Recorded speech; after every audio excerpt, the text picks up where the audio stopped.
بسم الله الرحمن الرحيم إنا أعطيناك الكوثر فصل لربك وانحر إن شانئك هو الأبتر.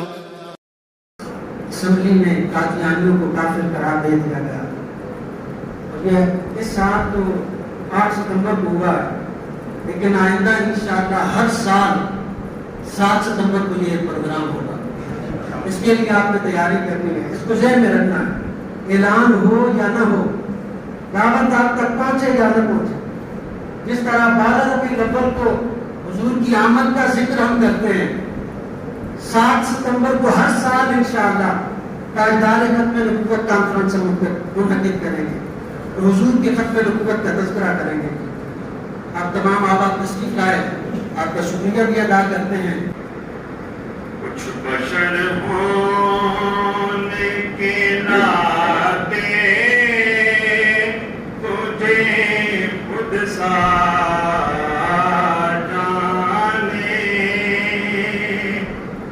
کچھ بشر ہونے کے ناطے تجھے خود سا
سے پہلے جو آسمانی کتابیں نازل ہوئی ان کا ذکر کیا، جو آپ پر قرآن نازل ہوا اس کا ذکر کیا، لیکن اگر اس کے بعد کسی چیز کا ذکر کیا تو وہ قیامت کا ذکر کیا، آخرت کا ذکر کیا.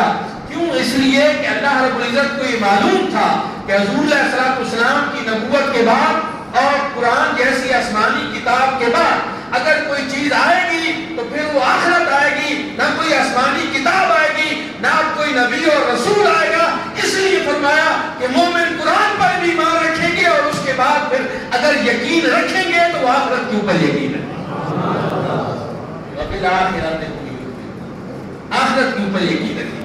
اسی ضمن حضور نبی کریم صلی اللہ علیہ وآلہ وسلم کا ایک ارشاد گرامی بھی حضور علیہ السلام نے ارشاد فرمایا، اللہ رب العزت نے مجھے خاتم النبیین بنا کر بھیجا ہے اور میرے اور قیامت کے آپس میں تعلق کی مثال اس طرح ہے. حضور علیہ السلام نے اپنی شہادت کی انگلی اور اس کے ساتھ والی انگلی کو اس طرح اکٹھا کیا اور صحابہ کرام کو یہ دکھا کر فرمایا کہ کہاتین، جس طرح یہ دونوں انگلیاں جڑی ہوئی ہیں، میرے بعد اللہ رب العزت نے قیامت کو اسی طرح جوڑ رکھا ہے. گویا حضور علیہ السلام نے بھی یہ بتا دیا کہ میرے بعد نہ کوئی درمیان میں نبی ہے، نہ کوئی رسول ہے، نہ کوئی آسمانی کتاب ہے.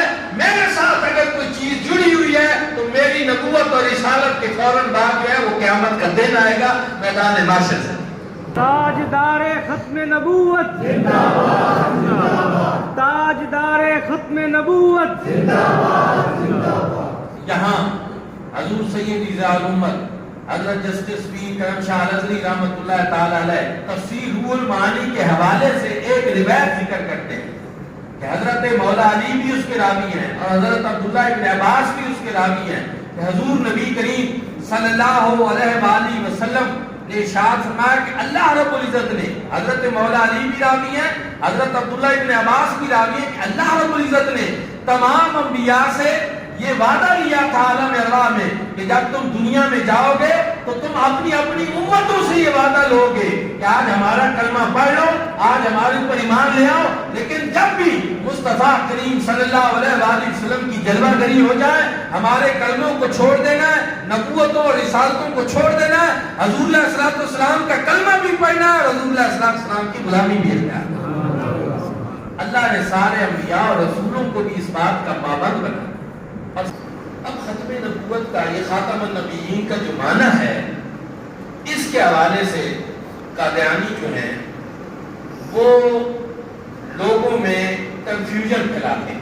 وہ کہتے ہیں کہ ہم بھی خاتم النبیین مانتے ہیں، لیکن خاتم کا معنی ہوتا ہے مہر، اور اس مہر کا مطلب یہ ہے کہ حضور علیہ الصلوۃ والسلام کے پاس ایسی مہر تھی کہ جس کے اوپر آپ لگا دیتے تھے وہ نبی بن جاتا۔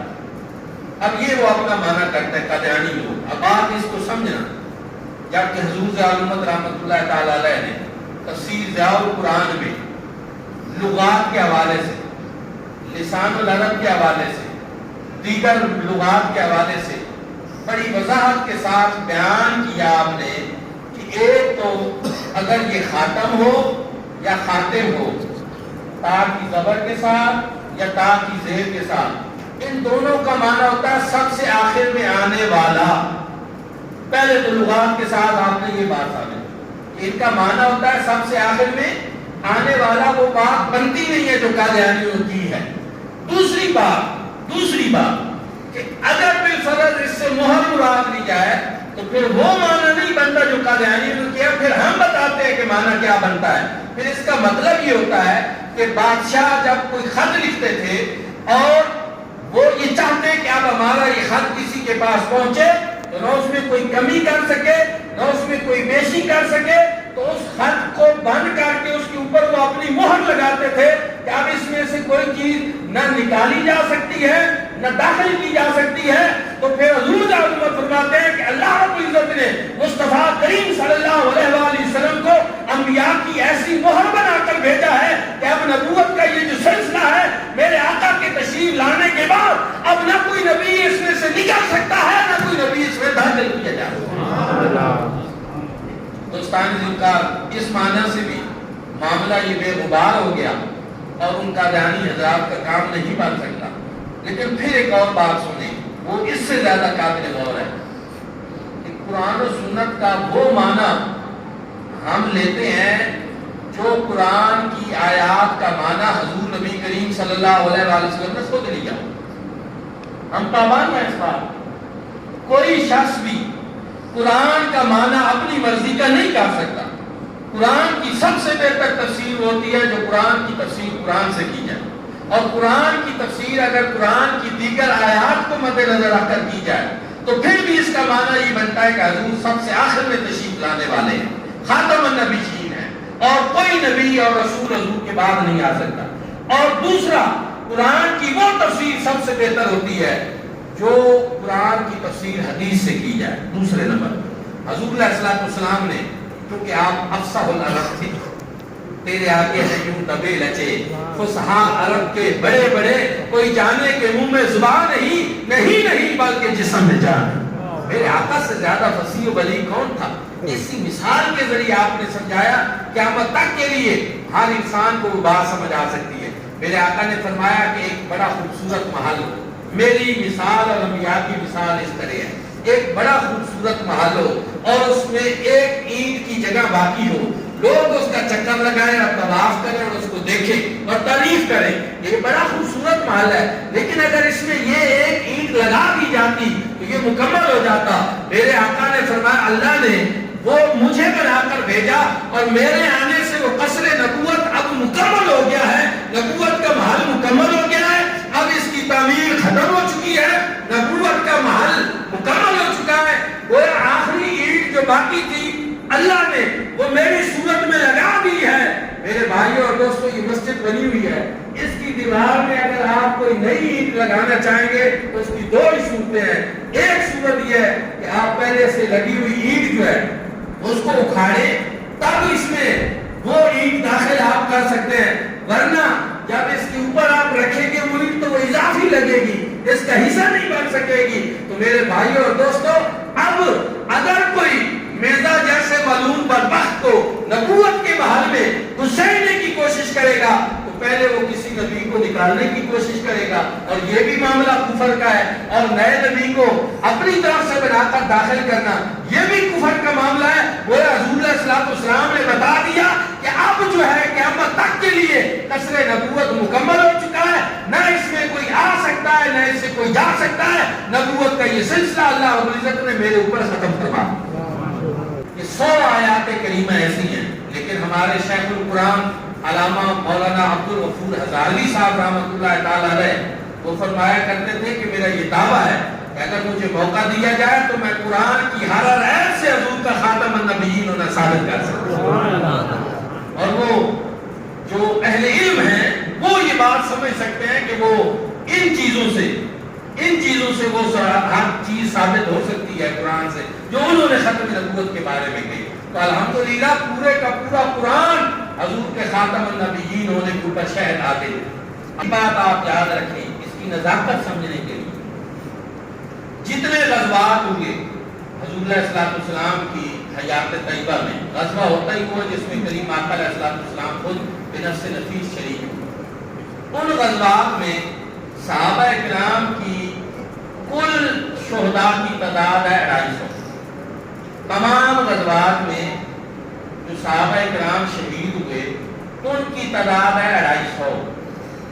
لیکن مسیلمہ کذاب بدبخت ملعون جس نے نبوت کا دعویٰ کیا حضور علیہ السلام کے دور میں، اور حضور علیہ السلام نے لشکر روانہ کیا لیکن سرکار کے وصال کی وجہ سے وہ نہ جا سکا. حضرت سیدنا صدیق اکبر نے بھیجا، جنگ یمامہ ہوئی. صرف اس جنگ میں جنگ یمامہ میں 1200 صحابہ کرام رضوان اللہ تعالی علیہ مجمعین شہید، جو ختم نبوت کی جنگ تمام 1200 ہے، جس میں سے 700 صحابہ کرام حفاظ قرآن. میرے بھائیوں اور دوستوں، اس سے آپ اندازہ لگائیں. اور پھر اس میں ایک اور بات بھی ہے کہ اس جنگ میں ایک اور واقعہ بھی پیش آیا تھا. بہت کم لوگوں کو یہ بتاؤ کہ مسلمہ کہتا تھا کہ میں حضور کی نبوت و رسالت کو بھی مانتا ہوں، جبکہ میں نبوت و رسالت میں ان کا شریک بھی ہوں اور میں بھی نبی و رسول ہوں. یہ اس کا دعویٰ تھا. اس وجہ سے وہ اذان بھی ہوتی تھی اور اذان میں اشہد ان محمد رسول اللہ بھی ہوتا تھا. اب جب جنگ ہوئی وہ بھی نعرہ تکبیر لگاتے تھے، یہ بھی نعرہ تکبیر لگاتے تھے. مسئلہ کھڑا ہو گیا کہ اب فرق کیسے پتہ چلے کہ ان میں سے مسلمان کون ہے اور مرتد کون ہے، ملعون کون ہے، گردن کس کی اڑانی ہے. تو پھر مسلمانوں کو کہا گیا کہ یہاں پہ تم نعرہ لگاؤ یا محمدہ ہو. یہ وہ جنگ ہے جس میں صحابہ کرام نے نعرہ لگایا یا محمدہ ہو، کہ جو یا محمدہ ہو کی صدا لگائے سمجھ لو وہ اپنا ہے، اور جو صدا نہ لگائے اس ملعون کا سر اڑا دو، کیونکہ وہ اس کی طرف سے آیا ہے. ایک تو صحابہ کرام نے اس موقع پہ یہ نعرہ لگایا. یہ جو 1839 یا 40 میں مرزا پیدا ہوا، پھر اس کے بعد اس نے انگریز کی نوکری کی. سیال کوٹ میں یہ اہلمت ایک اس دور میں ایک سرکاری ڈیوٹی ہوتی تھی، اہلمت. یہ اس کے اوپر انگریز کا 10 سال جو ہے یہ باقاعدہ نوکر رہا، نوکری کرتا رہا انگریز. اب آپ خود، میرا مزاج نہیں کہ میں آپ کو لطیفے سناؤں یا میں مرزا کو گالیاں دوں، لیکن جو باتیں میں آپ بتاؤں گا وہ صرف تاریخی حقائق ہیں. اب ان میں کوئی لطیفہ نکل آئے یا کوئی بات آپ کو عجیب لگے تو وہ میں اپنی طرف سے نہیں کہہ رہا. آپ کو کیوں ایک بات اور غور سے سننا، حضور نبی کریم صلی اللہ علیہ وآلہ وسلم کی ذات کے ساتھ مرزا ملعون بدبخت کا موازنہ کرنا میں سمجھتا ہوں یہ بہت بڑی گستاخی. چہ نسبت خاک را عالم پال، میرے آقا کے ساتھ بھی اس بدبخت ملعون کو کوئی نسبت ہو سکتی ہے. لیکن یہ باتیں ہم اس لیے بتانا چاہتے ہیں کہ تاکہ ہمارے بچوں کو پتہ چلے کہ اصل مسئلہ کیا ہے. آخر سارے لوگ کہتے ہیں کہ مسلمان پورے پاکستان میں 21 کروڑ 22 کروڑ 23 کروڑ تک کا دعویٰ ہے کہ اتنی آبادی ہے، اور اس میں 2 لاکھ کا دھیانی ہے جنہوں نے ناک میں دم کر رکھا ہے، تو آخر مسئلہ کیا ہے؟ تو تھوڑا سا میں آپ کو اس لحاظ سے بتانے کے لیے یہ باتیں کر رہا ہوں، ورنہ موازنے کی بات نہیں کر رہا۔ کہاں ہمارے کریم آقا علیہ السلام جن کی شانیں میرے رب نے بیان کی، جبریل امین جن کے در کا دربان ہے، میرے آقا کی کیا شان یہ۔ اچھا آپ اس سے اندازہ لگائیں کہ جو انگریز گورنمنٹ کا ملازم رہا ہو، اس کے بارے میں آپ سوچ سکتے ہیں کہ پھر وہ دعویٰ کرتے نبوت کا کہ مجھے اللہ نے نبی اور رسول بنا کر بھیجا ہے، وہ انگریز گورنمنٹ کا وفادار رہا ہو، ملازم رہا ہو۔ پہلی بات تو یہ آپ کو پتہ ہونی چاہیے۔ پھر اس کے بعد اس نے یہ ایک دم نبوت کا دعویٰ نہیں کیا۔ پہلے اس نے کہا میں مجدد ہوں، پھر اس نے کہا میں براہین احمدیہ نام کی 50 جلدوں پر مشتمل کتاب لکھوں گا، جس میں میں ہندوؤں کے پرخچے اڑا دوں گا اور مجھے پوری امت چندہ دے۔ ساری امت کے لوگوں نے اس کو چندہ دیا، چونکہ میں بتا رہا ہوں کہ ابھی اس نے دعویٰ نبوت نہیں کیا تھا، ساری امت نے اس کو چندہ دیا، اور یہ 1880 کی بات۔ اس نے 5 جلدیں لکھی اور کہا بس کام مکمل ہو گیا، مجھے الہام آیا کہ آپ بند کر۔ لوگوں نے کہا کہ ہم سے چندہ تو 50 کا آپ نے لیا تھا، اب آپ 5 پہ بند کر رہے ہیں۔ تو مرزا صاحب نے جواب دیا کہ 50 اور 5 میں صرف 0 کا ہی تو فرق ہے، اس میں ایسی کون سی بات ہے؟ اگر میں نے 50 کا کہا تھا اور 5 لکھ دیے تو اس میں ایسی کون سی بات ہے؟ 0 کا ہی تو فرق ہے۔ اب آپ دیکھیے اس مزاج کے بندے کو طلع باز تو بندہ کہہ سکتا ہے، چل جائے کہ نبوت جیسا اللہ رب العزت کا طرف سے عطا کا عظیم مرتبہ سوچا ہی نہیں جا سکتا۔ آپ غور کریں۔ اور پھر ایک اور بات، 1900 میں اس نے جب دعویٰ نبوت کیا، ایک مستقل تشریح نبی کا کہ میں شریعت صاحب شریعت نبی ہوں، تو امت نے اس کو کہا، امت مصطفیٰ کریم صلی اللہ علیہ وسلم کے لوگوں نے، کہ جو مستقل شریعت والا نبی ہوتا ہے اس پر وحی نازل ہوتی ہے۔ اس نے کہا میری بھی وحی ہے۔ تو تاجدار گلڑا حضرت اعلیٰ پیر میر علی شاہ صاحب رحمۃ اللہ تعالی علیہ نے اس کے رد میں ایک کتاب لکھی 1900 عیسوی میں، اس کا نام تھا شمس الہدایت فی اثبات مسیح حیات مسیح۔ آپ نے یہ کتاب لکھی، اس میں آپ نے پوری کتاب لکھنے کے بعد صرف ایک سوال اس سے کیا، اسے کہا مرزا تو جو بکواس کرتا ہے کر لے، لیکن میرا چیلنج ہے تو مجھے صرف لا الہ الا اللہ کے معنی صحیح بتا دے تو میں تجھے مان لوں۔ وہ لا الہ الا اللہ کے صحیح معنی نہیں بتا سکتا، نہ اس وقت نہ آج تک، قیامت تک کے لیے۔ پیر میر علی شاہ صاحب تاجدار گولڑا نے اس نے پھر آگے سے خط لکھا، اس نے کہا کہ پیر میر علی شاہ صاحب میرے ساتھ تفسیر لکھنے کا مقابلہ کریں، عربی میں ہم تفسیر لکھیں گے، مقابلہ ہوگا۔ پیر میر علی شاہ صاحب نے بیان کیا کہ حضرت عیسیٰ بھی امی تھے، حضور نبی کریم صلی اللہ علیہ وسلم بھی امی تھے، لکھنا پڑھنا انبیاء کرام کا کام جو ہے لکھنے والا تو ہوتا نہیں تھا، انبیاء کرام خطاب کرتے تھے، تقریریں کرتے تھے۔ اصل تو پھر مقابلہ تیرا اور میرا تقریر میں ہونا چاہیے کہ تو بھی بات کر میں بھی بات کروں، لیکن بہرحال وہ ڈٹا رہا کہ نہیں لکھیں گے۔ تو آپ نے اس کی شرط مان لی۔ علماء نے کہا کہ پیر میر علی شاہ صاحب کو کہ آپ اس کی کوئی شرط بھی نہ مانے۔ آپ نے کہا نہیں، میں چاہتا ہوں کہ ایک دفعہ وہ آئے، ہو سکتا ہے ہم القوم لا یشکا جلیسوں، ہو سکتا ہے کسی اللہ والے کی مجلس میں آ کر بیٹھے اور ہو سکتا ہے اس کی شقاوت اور بدبختی سعادت سے بدل، ایک موقع اس کو ملنا چاہیے، لیکن اس کے نصیب میں نہیں تھا، وہ نہیں آیا، وہ بھاگ گیا۔ اس کی طرف سے اس کی جماعت کے لوگ آئے، انہوں نے پیر میر علی شاہ صاحب سے کہا کہ مرزا کے پاس بھی اور آپ دونوں کو ہم اکٹھے بٹھائیں گے اور اپاہج لوگ لائیں گے جو لوڑے لنگڑے ہیں، اور ہم اندھے لائیں گے۔ مرزا بھی ان کے حق میں 2 بندوں کے بارے میں دعا کرے گا، آپ بھی 2 بندوں کے بارے میں دعا کریں گے، تو جس کی دعا سے وہ لولا لنگڑا اور نابینا شخص بینا ہو گیا تو وہ درست ہوگا اور دوسرا غلط ہوگا۔ پیر میر علی شاہ صاحب نے فرمایا تم تو نابینوں کی بات کرتے ہو اور اپاہجوں کی بات کرتے ہو، میں مصطفیٰ کریم کا غلام ہوں، میرا دعویٰ نبوت کا نہیں حضور کے غلام ہونے کا ہے، اور میں یہ کہہ رہا ہوں کہ تم تو نابینوں کی بات کرتے ہو، اور قبرستان میں چلتے ہیں کسی قبر پہ کھڑے ہو کر مرزا بھی دعا کرے اور میں بھی دعا کرتا ہوں، جس کی دعا سے مردہ کھڑا ہو جائے وہ سچا ثابت ہو۔ تاجدار ختم نبوت زندہ باد، تاجدار ختم نبوت زندہ باد، زندہ باد، زندہ باد۔ تو میں میرے منیر میں پڑھ رہا تھا، کسی نے بعد میں سوال کیا تھا کہ حضور آپ نے اتنی بڑی بات کر دی تھی، اتنی بڑی بات آپ نے کر دی تھی، آخر یہ کس وجہ سے آپ نے اتنا بڑا دعویٰ کر دیا تھا؟ تو وہ بڑے مشہور جملہ پنجابی کا اس میں لکھا ہوا ہے میرے منیر میں آج بھی، کہ ہمیشہ کٹی قلعے دے زور تے تڑتی ہے، کہ میں نے یہ بات اس لیے کی تھی کہ مجھے کشف مصطفیٰ کریم صلی اللہ علیہ وسلم